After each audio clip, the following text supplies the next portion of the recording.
மகா கிச்சனில் அக்கா இட்லி சுட்டுட்ருக்காங்க. இட்லி சுட்டு சாம்பாருக்கு ரெடி பண்ணிகிட்ருக்காங்க. ஒரு 2 அடசல் இட்லி வந்து ரெடி ஆகிடுச்சு. இட்லி சுட்டு வச்சுருக்காங்க. அடுத்து புதினா துவையலுக்கு எல்லாம் வதக்கி வச்சாச்சு, இன்னும் அரைக்கணும். இப்போது சாம்பாருக்கு கலந்து விட்டுட்ருக்காங்க. டிஃபன் சாம்பார் ரெடி ஆகிட்டுருக்கு. இட்லி ஊற்றிட்டுருக்கு. மீனா வந்து பாத்திரம்லாம் அலம்பி க்ளீன் பண்ணிகிட்ருக்காங்க. அக்கா, இந்த நாட்டுக்கு ஏதாவது சொல்ல விரும்புகிறீங்களா அக்கா? நாட்டுக்கெல்லாம் இன்னும் சொல்ல வந்து வந்து வாங்கி சாப்பிட்டு பார்த்தீங்கன்னா தெரிஞ்சுக்கிறீங்களா?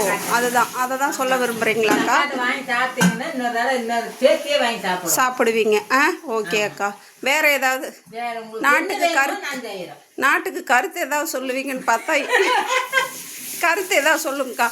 கொஞ்ச நேரத்துக்கு முன்னே உங்கள் பையனை திட்டினீங்களே, அதுவே ஒரு கருத்து. அந்த கருத்தை சொன்னீங்கன்னா இனிமேட்டு வர்ற ஜென்ரேஷன் வந்து இதை தெரிஞ்சு கரெக்டாக நடந்துக்குவாங்க. ஆகாது. இதுதான் உண்மையான ஆகாது. இதுதான் கருத்து, மெயின் கருத்து. இதைவே எடுத்துக்கலாம். மகா கிச்சன்ல இருந்து இன்னைக்கு கருத்து கண்ணமா ஒரு கருத்து சொல்லியிருக்காங்க. அதை எல்லாரும் எடுத்துக்கோங்க. பாய் சொல்லுங்கக்கா. பாய்.